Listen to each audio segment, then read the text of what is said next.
اللهم إني أسألك فعل الخيرات وترك المنكرات وحب المساكين وإذا أردت بعبادك فتنة فاقبضني إليك غير مفتون اللهم إني أسألك يا الله بأن لك الحمد لا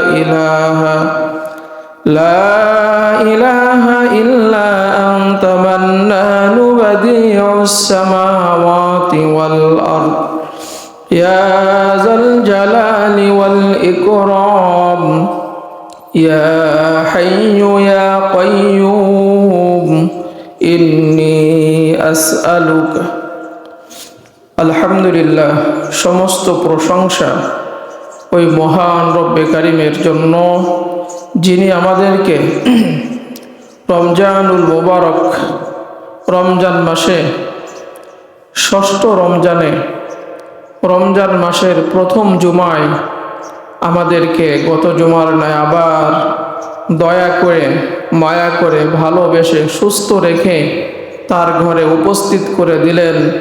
আমরা সেই মহান রব্বে কারিমের দরবারে দিল থেকে উঁচু কণ্ঠে শুকরিয়া আদায় করি। আলহামদুলিল্লাহ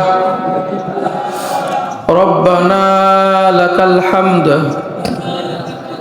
হামদান কাসীরান তাইয়িবান মুবারাকান ফীহ ইয়া রব লাকাল হামদ কামা ইয়ানবাগি লিজালালি ওয়াজহিকা ওয়া আযীমি সুলতানিক। সম্মানিত ভাইরা আমার, রমজানের প্রস্তুতি, রমজানের ফজিলত সম্পর্কে আমরা অসংখ্য হাদিস গত জুমায় আমরা শুনেছি। তারপর থেকে নিয়ে আজকে আমরা আলোচনা শুনব রমজানের শিক্ষা, রোজার শিক্ষা। এরপরে রোজার মাস কিভাবে আমরা কাটাবো, কি কি আমাদের আমল আছে, সেইগুলো আজকে আমরা মনোযোগ দিয়ে শুনবো ইনশাআল্লাহ।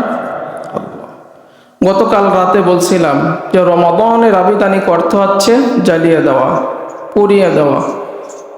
মানুষের বান্দার গুনাহগুলো জ্বালানোর জন্য, পোড়ানোর জন্য, ভস্ম করার জন্য, গুনাহমুক্ত করার জন্য, বান্দাকে একদম নিষ্পাপ করার জন্য আল্লাহ রাব্বুল আলামিন উম্মতে মুহাম্মাদীকে রমজান মাস হাদিয়া দিয়েছেন।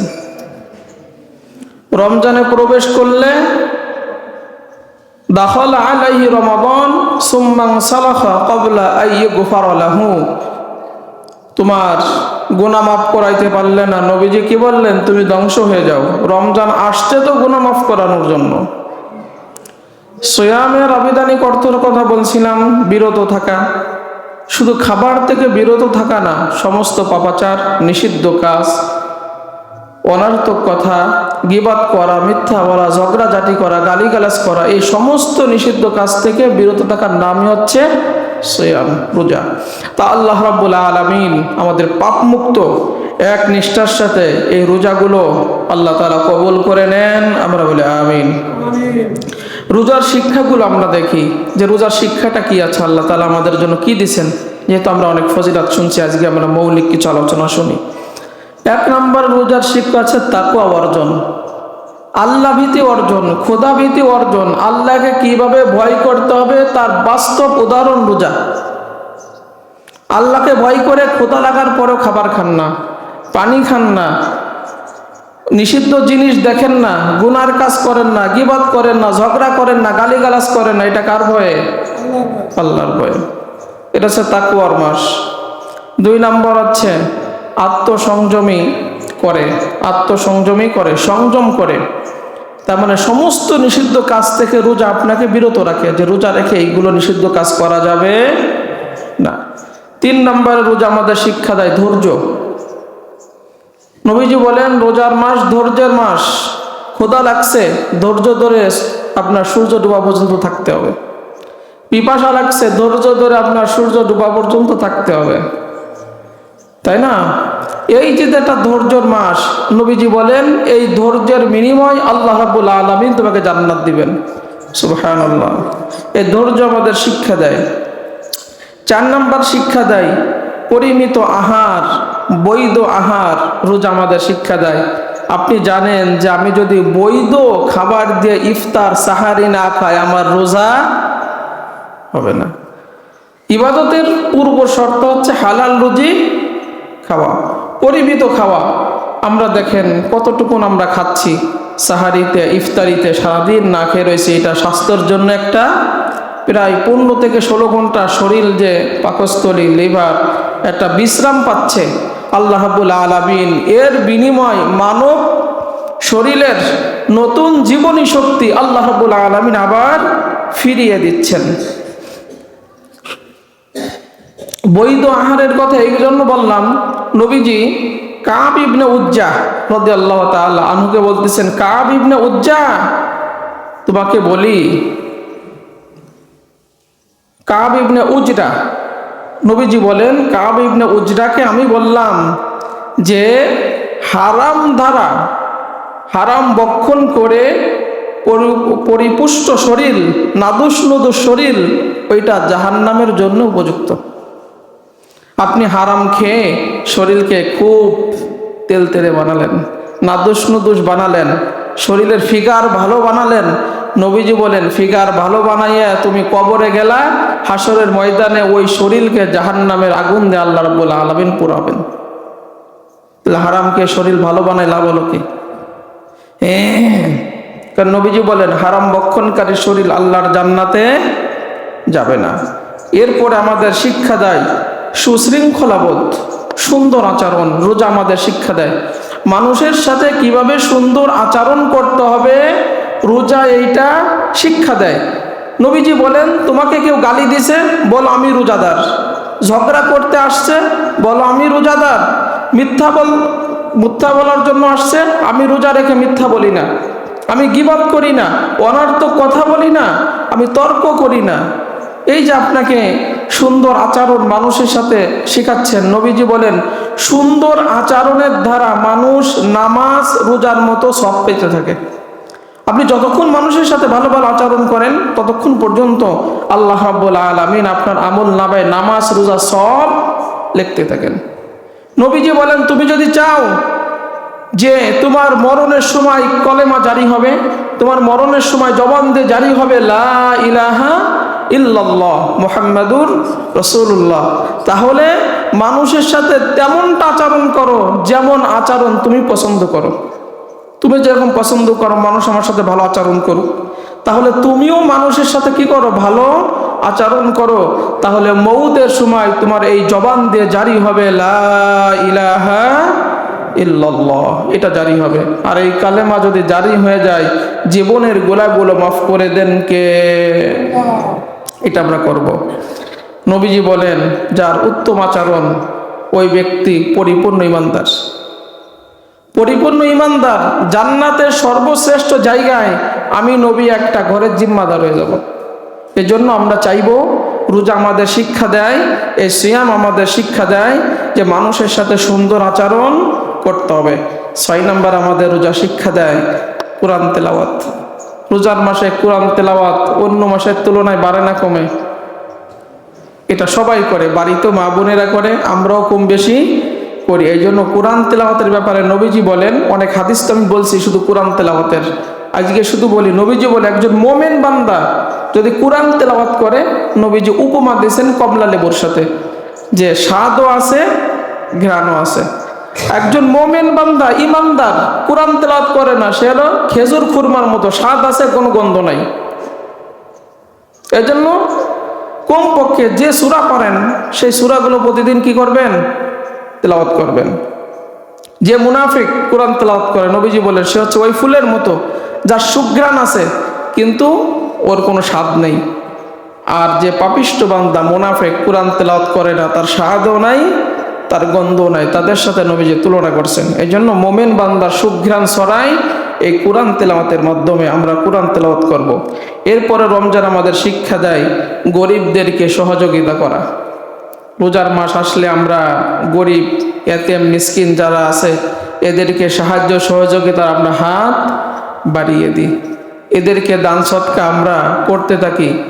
নবীজি বলেন, এতিম মিসকিনদের তোমরা যে সহযোগিতা করতেছো, আল্লাহ রাব্বুল আলামিন তোমার প্রত্যেকটা জায়গাও আল্লাহ রাব্বুল আলামিন সহযোগিতা করবেন। এরপরে আমরা রোজা আমাদের শিক্ষা দেয় অপরকে খাওয়ানো। এই যে 5,000, 10,000, 20,000, 15,000 টাকা খরচ করে অপর ব্যক্তিকে যে আমরা খাওয়ার ম্যানেজমেন্ট করি, এত টাকা পয়সা খরচ করে এই যে মানুষকে খাওয়ানোর একটা উদাহরণ পেশ করে, এটা হচ্ছে রমজান, রোজার মাস। অন্য মাসে কি আমরা এরকম মানুষকে এরকম ফিরি খাওয়াই? এটা খাওয়াই কাকে খুশি করার জন্য? নেকি পাওয়ার জন্য, জাহান্নাম থেকে বাঁচার জন্য। নবীর কাছে প্রশ্ন করা হলো, আইয়ুল ইসলামি খয়র ইয়া রাসূলুল্লাহ সাল্লাল্লাহু আলাইহি সাল্লাম, ইসলামের কোন কাজটা উত্তম? নবীজি বলেন, তুতিইমুত তুআম, মানুষকে খাবার দাও।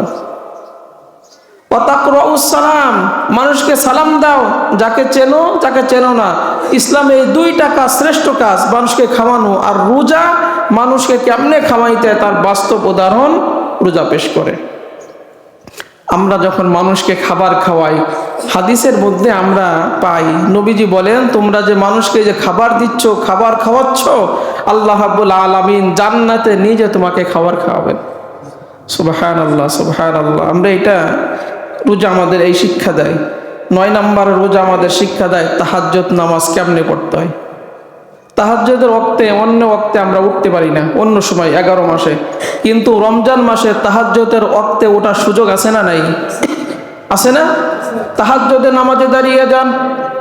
আল্লাহ রাব্বুল আলামিন বলেন, ওয়া মিনাল লাইলি ফাতাহাজ্জাদ বিহি নাফিলাতাল লাক আসা আইয়াবআসাকা রাব্বুকা মাকামান মাহমুদা। রব্বুল আলামিন বলেন, বান্দারে তাহাজ্জুদের নামাজে দাঁড়িয়ে যাও, আমি রব্বুল আলামিন সম্মানিত স্থানে তোমাকে জায়গা করে দিব। সুবহানাল্লাহ, সুবহানাল্লাহ। দুনিয়াতেও আল্লাহ রব্বুল আলামিন আপনাকে সম্মানের স্থানে, প্রশংসিত স্থানে রব্বুল আলামিন আপনাকে জায়গা দিবেন। আর আখিরাতে সম্মানিত স্থানে জায়গা হলো জান্নাতুল ফিরদাউস, আল্লাহ আপনাকে জায়গা দিয়ে দিবেন। এই জন্য আমরা তাহাজ্জুদ নামাজ রমজানে যেরকম পড়ি, বাকি 11 মাস আমরা এরকম তাহাজ্জুদ নামাজ পড়ার চেষ্টা করব ইনশাআল্লাহ। তাহলে তাহাজ্জুদের নামাজের ফজিলত। এরপরে রমজান আমাদের শিখায় এক নিষ্ঠার সাথে ইবাদত করব কার জন্য? আল্লাহর জন্য করতে হবে। রোজা রাখবো আল্লাহর জন্য। জুমা পড়তে আসছি কার জন্য? সব কিছু হবে কার জন্য? এই যে এক নিষ্ঠার সাথে আমরা ইবাদত বন্দেগীর বাস্তব উদাহরণ হচ্ছে এই রমজান মাস। এরপরে রমজান 11 নম্বর আমাদের শিক্ষা দেয় পাপ মুক্ত জীবন কেমনে গঠন করা যায়। 11 নম্বর রমজানের শিক্ষা যে পাপ মুক্ত জীবন আপনি কেমনে গঠন করবেন, তার বাস্তব উদাহরণ হচ্ছে এই রোজা। রোজার মাসে পাপের কাজ কম না বেশি? কম না বেশি?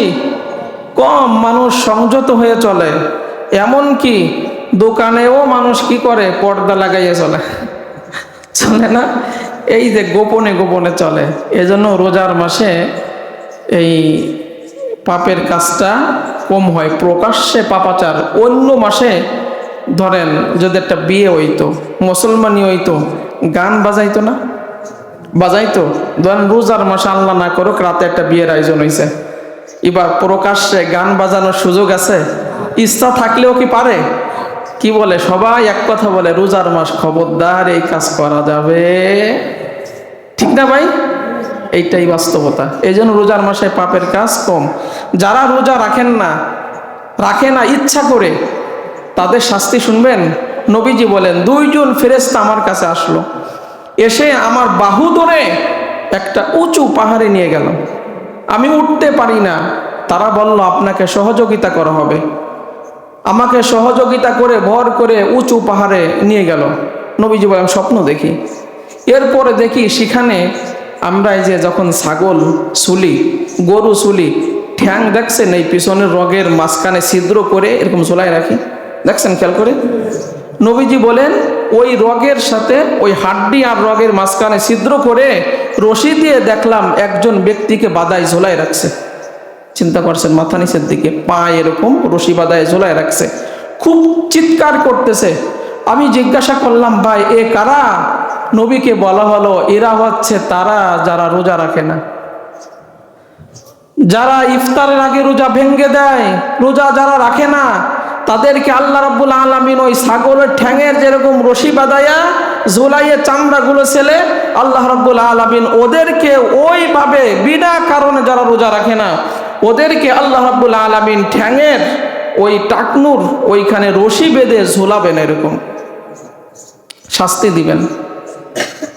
আপনি এইগুলো সহ্য করতে পারবেন? এই জন্য আমাদের ভয় হওয়া উচিত। এই জন্য পাপমুক্ত জীবন গঠন করা শিক্ষা দেয় এই রমজানুল মোবারক। 12 নম্বর আমাদের শিক্ষা দেয় দোয়া কবুলের। আমরা যে দোয়া করি না, আমাদের প্রত্যেকটা দোয়া আল্লাহ রাব্বুল আলামিন কবুল করেন, কিন্তু পাচ্ছি না, হয়তো আখিরাতে পাবো। দোয়া কবুল হয় 3 ভাবে, যা চাইছেন তাই পাবেন, অথবা বড় কোনো বিপদ আল্লাহ তাআলা আপনার কাছ থেকে সরিয়ে দিলেন, অথবা কিয়ামতের ময়দানে এক্সট্রা কিছু সওয়াব দেখবেন আপনি। আল্লাহ আপনার কাছে, আপনি আল্লাহর কাছে বলবেন, আল্লাহ এই সব আমি তো করি নাই, এই নেকের কাজ তো আমি করি নাই। আল্লাহ রাব্বুল আলামিন বলবেন, দুনিয়াতে কত তুমি দোয়া করছো, এর বিনিময়ে দুনিয়াতে কিছু তোমাকে দেই নাই, তুমি যে কষ্ট পাইছো, ধৈর্য ধরছো, আখিরাতে প্রতিদান দিলাম, এর বিনিময়ে তোমাকে জান্নাত দিলাম। এই জন্য বেশি বেশি আল্লাহর কাছে কি করা? দোয়া করা। আল্লাহ রাব্বুল আলামিনের কাছে বেশি বেশি দোয়া করা। যদি দোয়া না করি, আল্লাহ রাব্বুল আলামিন আমাদের প্রতি কি হন? রাগান্বিত হন। এরপর আসেন আমরা রোজার মাস কেমনে কাটাইতাম, কি কাজ করলে রোজা পরিপূর্ণ হবে? 9টা কাজের দ্বারা রোজা পরিপূর্ণ হয়। 1 নম্বর দেখেন, আমরা রোজা রাখার আগে আমাদের শুরু হয়েছে তারাবি। আমাদের শুরু হয়েছে কি? তারাবি। নবীজি মুহাম্মদুর রাসূলুল্লাহ সাল্লাল্লাহু আলাইহি সাল্লাম বলেন, মান কামা রমাদানান ঈমানান ওয়া ইহতিসাবান গুফিরা লাহু মা তাকাদ্দামা মিন যামবি। তোমরা যদি ঈমানের সহিত সওয়াবের আশায় এই তারাবির নামাজ কষ্ট করে আদায় করো, এর বিনিময়ে রব্বুল আলামিন পূর্বের পাপরাশি মাফ করে দেয়। নবীজি তারাবি পড়ছেন জীবনে তিন দিন। প্রথম দিন তারাবি পড়লেন রমজানে, কিছু সংখ্যক লোক নবীর পিছনে ইক্তেদা করলেন। দ্বিতীয় দিনে নবীজি আদায় করলেন, জানাজানি হলো, কিছু লোক বাড়লো। তৃতীয় দিন আরও কিছু লোক জানাজানি হওয়ার পর বাড়লো। চতুর্থ দিন মসজিদ ভরে গেল মুসল্লিতে, কিন্তু নবীজি আসে নাই। সারা রাত ফজর রক্তে আসছে। নবীজি বলেন, তোমরা কি চিন্তা করছো, তোমরা যে সারা রাত মসজিদ ভরেছিলে তারাবি পড়ার জন্য? আমি জানি না? অবশ্যই জানি। কি জন্য আসি নাই? ইন্নী খাশিতু আন তাফাররাদা আলাইকুম কিয়ামুল লাইল, সালাতুল লাইল। যে নবীজি বলেন, আমি আশঙ্কা করছি, আমি এই কাজটা যদি কন্টিনিউ করতাম, প্রতিদিন করতাম, তাহলে আল্লাহ তাআলা আমার উম্মতের জন্য ফরজ নামাজের মতো তারাবি ফরজ করে দিতেন, তোমাদের কষ্ট হতো। এই জন্য আল্লাহ রাব্বুল আলামিন রোজা ফরজ করে দিয়েছেন, আমি তারাবি সুন্নাত করে দিলাম। রাতে তারাবির নামাজ পড়বা, দিনের বেলায় রোজা রাখবা, আল্লাহ রাব্বুল আলামিন গুনাহ থেকে এমন ভাবে তোমাকে মাফ করে দেবে, সদ্য ভূমিষ্ঠ সন্তানের মতো রব্বুল আলামিন তোমাকে মাফ করে দিবে। নবীজি চলে গেলেন, আবু বকর চলে গেলেন। 13 হিজরিতে হযরত ওমর রাদিয়াল্লাহু তাআলা আনহুর শাসন আমলে মসজিদে নববীতে যে দেখেন যে এলোমেলো ভাবে মানুষ নামাজ পড়ছে তারাবি, একা একা, কেউ একজন পড়াচ্ছে, পিছনে কেউ একজন ইক্তেদা করছে। হযরত ওমর চিন্তা করলেন, আমি যদি একজন ইমাম নিযুক্ত করে দিয়ে এই তারাবির গুরুত্বপূর্ণ নামাজটা যদি আদায় করার সুযোগ তৈরি করে দিই, কতই না সুন্দর হবে। উবাই ইবনে কাবকে ইমাম বানালেন। ইমাম বানায়া বললেন, আজ থেকে মসজিদে নববীতে উবাই ইবনে কাবের নেতৃত্বে ইমামতি করে নামাজ পড়াবেন। সবাই এখন তোমরা জামাতে তারাবির নামাজ পড়বা। শৃঙ্খলাভাবে সবাই তারাবির নামাজ আদায় করছে। পরের দিন হযরত ওমর দৃশ্য দেখে বলতেছেন, কতই না সুন্দর, কতই না চমৎকার দৃশ্য। আজকে চক্ষু জোড়াই গেল, চক্ষু শীতল হয়ে গেল। মানুষ শৃঙ্খলা হয়ে ডিসিপ্লিন মেনে একজন ইমামের নেতৃত্বে মানুষ এই কিয়ামুল লাইল করছে, তারাবির নামাজ আদায় করছে। এই দৃশ্যটা, এই নতুন আবিষ্কারটা কতই না সুন্দর। সেখান থেকে নিয়ে আজ অবধি পর্যন্ত এই তারাবির নামাজ জামাতের সাথে চালু হয়ে আছে। এটা গুরুত্বপূর্ণ একটা সুন্নাহ, কারণ এর ধারা আল্লাহ সুবহানাহু ওয়া তাআলা বান্দার পূর্বের পাপরাশি মাফ করার সুযোগ আছে না নাই? আছে না? আছে। এই জন্য সম্মানিত ভাইরা আমার, আমরা তারাবি কখনো ছাড়বো না। এর ফজিলত সম্পর্কে বলছি, শুধু আজকে মেনগুলো বলতেছি বোঝানোর জন্য। এরপরে তারাবির নামাজে কমপক্ষে আপনারা প্রত্যেকে কোরআন তেলাওয়াত তো আপনারা করতে পারেন না, এক খতম কোরআন তেলাওয়াতের সুযোগ আছে না নাই? আছে। আল্লাহ তাআলা বলেন, ওয়াইদা কুরিয়াল কুরআন ফাসতামিউ লাহু ওয়া আনসিতু লাআল্লাকুম তুরহামুন। যখন কোরআন তেলাওয়াত হয় মনোযোগ দিয়ে শ্রবণ করো, চুপ থাকো, আসমান থেকে রহমতের বাড়ি দ্বারা যিনি নাজিল করবেন তিনি কে? তাহলে রমজান হচ্ছে কোরআন নাজিলের মাস। আপনি যদি চিন্তা করেন রব্বুল আলামিন কোরআন আমি পড়তে পারি না, হাফেজদের কোরআন তেলাওয়াত সুযোগ আছে সারা মাস। আপনি যদি তারাবির নামাজ পড়েন, এক খতম কোরআন আপনি শুনতে পারবেন। এই যে মনোযোগ দিয়ে আপনি কোরআন শুনবেন, ইমানের শহীদ সওয়াবের আশায় এই রহমতের মাসে রব্বুল আলামিন গুনাহ মাফের মাসে এক খতম কোরআন পড়ার তো সব দিলেনই দিলেন। রব্বুল আলামিন কোরআন আপনার জন্য সুপারিশকারী বানিয়ে দিবেন। এই জন্য তারাবিতে প্রত্যেকেই পূর্ণ যে প্রতিদিন যতটুকুন তেলাওয়াত হয় এইটা আপনি যদি শোনেন, 27 দিনে এক খতম আপনি তেলাওয়াত আপনি শুনলেন। এই সুযোগ তো সারা বছর আপনার হয় না, তাহলে 1 ঘন্টা সময় ব্যয় করে আপনি কেন পারবেন না? এরপরে সম্মানিত ভাইরা আমার, আমরা রোজা পরিপূর্ণ করতে চাইলে তারাবির পরে আমরা কি করতে হয়? রোজার শুরুতে সাহারি খাইতে হয় না? সাহারির কথা বলছি, তাসাহহারু ফাইন্না ফিস সুহুরি বারাকা। সাহারি খাও, সাহারির মধ্যে বরকত রাখছেন কে? আল্লাহ সুবহানাহু ওয়া তাআলা বলে, ইন্নাল্লাহা ওয়া মালাইকাতাহু ইউসাল্লুনা আলাল মুসাহহারুন। নিশ্চয় আল্লাহ তাআলা যারা সাহারি খাইতে ওঠে তাদের প্রতি রহমত নাজিল করতে থাকেন, ফেরেশতারা মাগফিরাতের দোয়া করতে থাকেন যে আল্লাহ যারা সাহারি খাইতে উঠছে ওদের গুনাহগুলো আপনি মাফ করে দেন। এই জন্য সাহারি খাবেন। ইহুদি খ্রিস্টানরা সাহারি খায় না, আপনারা খাবেন। কমপক্ষে পানি হলেও খাবেন, খেজুর হলেও আপনারা খাবেন। কষ্ট হবে উঠতে, এটা আপনারা উঠবেন। এরপরে রোজা পরিপূর্ণ করতে চাইলে আমাদের কি করতে হবে? সাহারির পরে রোজার নিয়ত তো করলাম, এরপরে দিনের বেলায় সংযমী হইতে হবে। সংযমী হইতে হবে। খাবার শুধু বন্ধ করছেন, চোখ দিয়ে খারাপ জিনিস দেখবেন না, নাটক ছবি টবি এইগুলো দেখার দরকার নেই। চোখ দিয়ে আপনি দেখবেন না, জবান দিয়ে মিথ্যা বলবেন না, গীবাত করবেন না, গালিগালাজ করবেন না, ঝগড়া করবেন না, অনর্থক কথা বলবেন না, কারোর সাথে তর্কেও জড়াবেন না। একটা জিনিস মনে রাখবেন, নবীজি বলেন খাবার বন্ধ করার নাম রোজা না, সিয়াম না। সিয়াম হচ্ছে সমস্ত অশ্লীল কাজ, নোংরামি কাজ, গালিগালাজ, আপনার তর্ক, অনর্থক কথা, মিথ্যা কথা, গীবাত, এই যে ঝগড়া বিবাদ, এই সমস্ত থেকে বিরত থাকার নামই হচ্ছে সিয়াম, নামই হচ্ছে রোজা। আমরা চিন্তা করছি খাবার বন্ধ করছি, রোজা হচ্ছে। নবীজি বলেন যারা গালিগালাজ বন্ধ করতে পারলো না, মিথ্যা বন্ধ করতে পারলো না, অনর্থক কথা, তর্ক, ঝগড়া বিবাদ, গীবাত যারা বন্ধ করতে পারলো না, নবীজি বলেন তাদের রোজা রাখার কোনো দরকার নেই, কোনো দরকার নেই রোজা রাখার। তাতে সাব হবে না তো। এর জন্য এইগুলো আমার পরিহার করতে হবে। এরপরে মুহাম্মদ রাসূলুল্লাহ সাল্লাল্লাহু আলাইহি সাল্লাম বলেন, এরপরে রোজা যদি পরিপূর্ণ করতে হয় দিনের বেলায় অধিকাংশ সময় তাসবিহ পড়তে হবে, দুরূদ শরীফ পড়তে হবে, কুরআন তেলাওয়াত করতে হবে। দিনের অধিকাংশ সময় আমরা কতভাবে সময় কাটাই দিই। আপনি দিনের অধিকাংশ সময় আপনি পড়েন সুবহানাল্লাহ আলহামদুলিল্লাহ ওয়ালা ইলাহা ইল্লাল্লাহ আল্লাহু আকবার। আপনি কষ্ট হয়ে যাচ্ছে, ছোট্ট তাসবিহ পড়েন সুবহানাল্লাহি ওয়া বিহামদিহি। নবীজি বলেন দৈনিক 100 বার যারা পড়ে সুবহানাল্লাহি ওয়া বিহামদিহি, তার আমলনামায় গুনাহ যদি সাগরের ফেনা তুল্য হয় রব্বুল আলামিন খুশি হয়ে মাফ করে দেয়। তা রমজান আসছে গুনাহ মাফ করানোর জন্য, তাহলে আপনি দৈনিক সেট করে নেন আমি পড়ব সুবহানাল্লাহি ওয়া বিহামদিহি, সুবহানাল্লাহি ওয়া বিহামদিহি 100 বার পড়েন। আপনার আমলনামায় সাগরের ফেনা তুল্য গুনাহ থাকলে মাফ করেন কে? এরপরে নবীজি বলেন শোনো, আল্লাহ রাব্বুল আলামিনের কাছে দুটি বাক্য খুবই প্রিয়, জবানে এটা উচ্চারণ করা খুবই সহজ, মিজানের পাল্লা এটা ভারী করে দেবে, নেকের পাল্লা।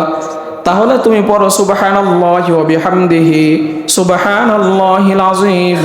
এই দুটা বাক্য রব্বুল আলামিনের কাছে অত্যন্ত প্রিয় বাক্য। জবানে আপনার উচ্চারণ সহজ হয়ে যাবে। কিয়ামতের ময়দানে আল্লাহ রাব্বুল আলামিন নেকের পাল্লা ভারী করে দিবেন। এই জন্য যখন আপনি সময় পান, সময় হেলাই খেলায় না কাটিয়ে এই রোজার মাসে দিনের বেলায় বেশি বেশি পড়েন সুবহানাল্লাহি ওয়া বিহামদিহি সুবহানাল্লাহিল আযীম। আল্লাহর পক্ষ থেকে ঘোষণা হবে, বান্দারে আবার দুটি প্রিয় বাক্য তুমি পড়েছো, আমি রব্বুল আলামিন মিজানের পাল্লা শুধু ভারী করে দেব না, আমি রব্বুল আলামিন বান্দা তোমার প্রতি খুশি হয়ে আমার জান্নাতুল ফিরদাউস তোমাকে হাদিয়া দিয়ে দেব। পারবেন না এগুলো? এটা পড়বেন।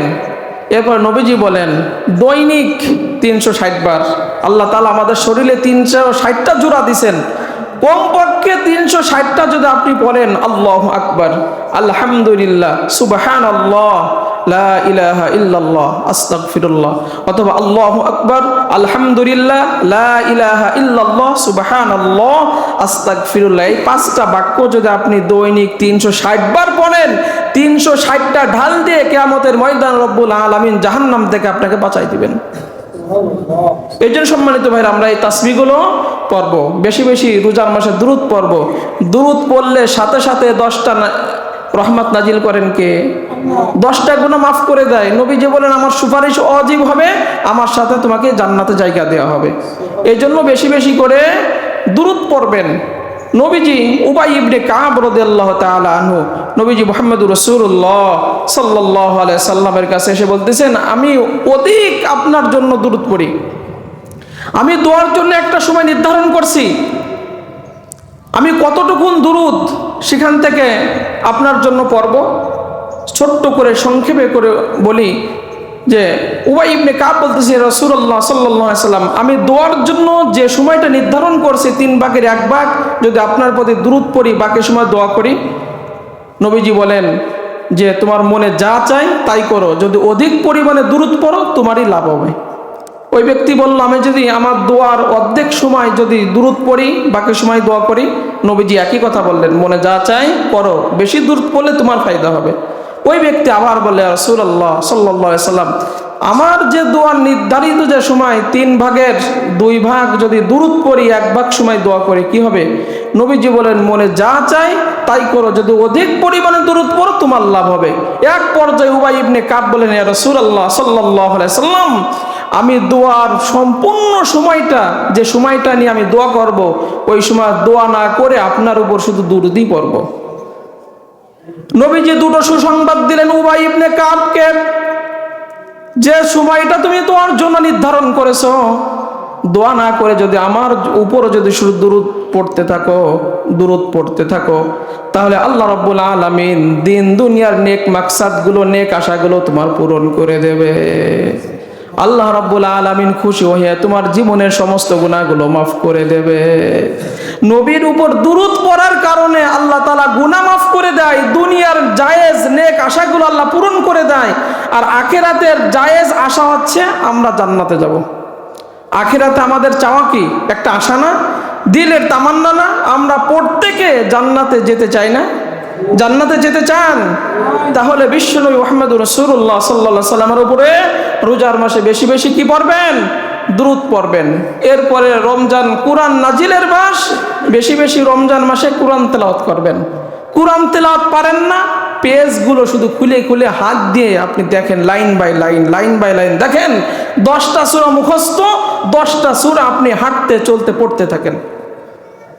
5টা সূরা মুখস্থ, 5টা সূরা পড়েন, আল্লাহকে বলেন, আল্লাহ আপনি কুরআন দিছেন, আমি তো পড়তে পারি না, বুড়া হয়ে গেছি, যে কোনো কারণে শিখতে পারি নাই, 5টা সূরা শিখছি, এই 5টা সূরা দিয়েই আমি এখন তেলাওয়াত করছি। 5টা সূরা যদি 50টা আয়াত হয়, আপনি জান্নাতে 50 তলার বাড়ির মালিক হয়ে যাবেন। সুবহানাল্লাহ। দুনিয়াতে 1 তলা বাড়ি করতে যে আমরা হিমশিম খেয়ে যাই, জীবন যৌবন সব শেষ হয়ে যায়, আর একটা আয়াত আপনার শেষ হবে, জান্নাতে 1 তলার মালিক বানাবেন কে? কুরআন নাজিলের মাস, কুরআন তেলাওয়াত করব। এরপরে রমজানে বেশি বেশি দান সদকা করা। রমজানে কি কে কাজ করবেন? রমজানে বেশি বেশি কি করা? দান করা। কাব ইবনে উজরা রাদিয়াল্লাহু তাআলা আনহুকে নবীজি বলেন, কাব, নামাজ হচ্ছে মুক্তির সনদ। নামাজ কি? মুক্তির সনদ। রোজা হচ্ছে জাহান্নাম থেকে বাঁচার ঢাল, আর দান সদকা হচ্ছে তোমার গুনাহকে সেভাবে মিটিয়ে দেয় যেভাবে পানি আগুনকে নিভাইয়া দেয়। সুবহানাল্লাহ, ভাষাটা বুঝছেন? যে গুনাহ দান সদকা তেমন ভাবে একদম নিশ্চিহ্ন করে দেয়, ভস্ম করে দেয়, যেরকম পানি আগুনকে নিভাইয়া দেয়। তাহলে রোজার মাসে আপনি দান করলেন, আপনার আমলনামায় যে সমস্ত পাপ রাশি আছে, পাপ রাশিগুলো মাফ করেন কে? পারবো না ইনশাআল্লাহ? ইনশাআল্লাহ। এরপরে ইফতারি আমরা করি। ইফতারের সময় এত তাড়াহুড়া, দোয়া কবুলের সময় আমরা সময় দিই না।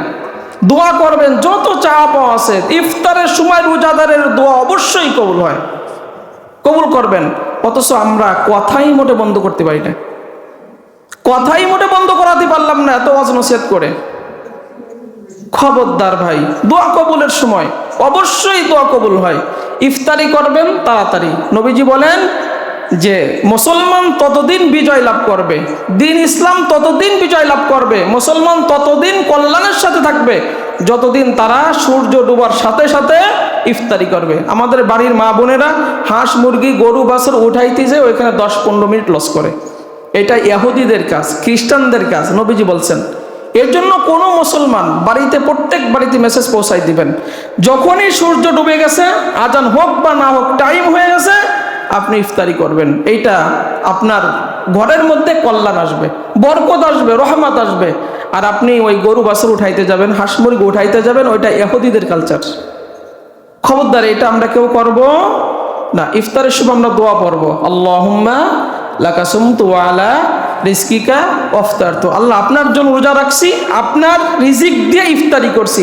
এরপরে আপনি পড়েন যাহাবাজ জামা ওয়াবাতাল্লাতিল উরুক ওয়া সাবাতাল আজরু ইনশাআল্লাহ। পিপাসা দূর হইছে, শিরা উপশিরা সিক্ত হইছে, আল্লাহ চাইতো রোজার সওয়াব নির্ধারণ হইছে। এরপরে রোজা পারফেক্ট হওয়ার 9 নাম্বার হচ্ছে রমজানের শেষ দশকে কি করা? এতেকাফ করা। আর একটু সময় নেব, খেয়াল করেন, যেহেতু আজকে কাজ নাই আমাদের। সেটা হচ্ছে আমরা ভুলে রোজার মাসে অনেক কিছু খাই, কি খাই না? খাই। রোজা ভাঙবেন না। নবীজি বলেন যারা ভুল করে খাও, আল্লাহ তাকে খাওয়াইছেন, আল্লাহ তাকে পান করাইছেন, অতএব তুমি রোজা পূর্ণ করো, কোনো সমস্যা নাই। রোজার মাসে দাঁত মাজবেন, মানে দিয়া মেসাক করবেন, পেস্ট বিরাজ দিবেন না, মেসাক করবেন। নবীজি বলেন রোজাদারের যতগুলো বৈশিষ্ট্য আছে, গুণবলী আছে, তার মধ্যে শ্রেষ্ঠ উত্তম গুণবলী হচ্ছে রোজার মাসে মেসাক করা বেশি করে। আপনি চিন্তা করবেন রোজাদারের মুখের দুর্গন্ধ আল্লাহর কাছে মেশকের চাইতে উত্তম, দাঁত মাজার দরকার নাই। এটা পাকস্থলী থেকে আসে ওই গন্ধটা, ওইটা না। এই জন্য রোজার মাসে কি করবেন? নবীজি বলেন আমার উম্মাতের জন্য যদি মেসাক করা কষ্ট না হতো, আমি ফরজ করে দিতাম যে ওযুর শুরুতে মেসাক না করলে নামাজ হবে না। কিন্তু এটা কষ্ট হবে, এটা আমি দেই নাই। কারণ এই মেসাক করার দ্বারা মুখ পবিত্র থাকে, মুখ পবিত্র রাখলে আল্লাহ খুশি হয়। কে খুশি হয়? তো রোজার মাসে আল্লাহকে খুশি করার দরকার আছে না নাই? আছে না? এরপরে মুহাম্মদ রাসূলুল্লাহ সাল্লাল্লাহু আলাইহি ওয়াসাল্লাম বলেন মুখ হচ্ছে কোরআন বের হওয়ার পথ। মুখ হচ্ছে কি? কোরআন বের হওয়ার পথ। অতএব কোরআনের জন্য হলেও মুখ পবিত্র রাখবা। খবরদার কারোর মুখে যেন এরকম বাজে দুর্গন্ধ না থাকে। নবীজি বলেন তোমরা যখন নামাজে দাঁড়াও, তোমাদের প্রত্যেকের পিছনে ফেরেশতা দাঁড়ায়। ফেরেশতা দাঁড়িয়ে এই তোমার কোরআন তেলাওয়াত, তুমি যা নামাজে পাঠ করো, এই কোরআন তেলাওয়াত ফেরেশতারা শোনে। শুনতে শুনতে এক সময় ফেরেশতার মুখ আর তোমার মুখের সাথে মুখ লাগাই দেয়। তোমার জবান থেকে, মুখ থেকে যত কোরআনের হরফ শব্দ বের হয়, ফেরেশতারা সব কিছু গিলে ফেলে। অতএব এই কোরআনের জন্য হলেও তোমরা প্রত্যেকে কি করবা? মুখকে পবিত্র রাখবা। শেষ নাম্বার আমল হচ্ছে রোজার মাসে 4টা আমল বেশি করা। এটা আমরা আগামী জুমায় বলবো ইনশাআল্লাহ। বাকি কথা রোজার ধারাবাহিক আমরা আলোচনা শুনছিলাম। আল্লাহ রাব্বুল আলামিন এই রোজা যেভাবে রাখলে তিনি খুশি হন, সেইভাবে রাখার তৌফিক আল্লাহ তাআলা আমাদের দান করুক। আমরা বলি আমিন।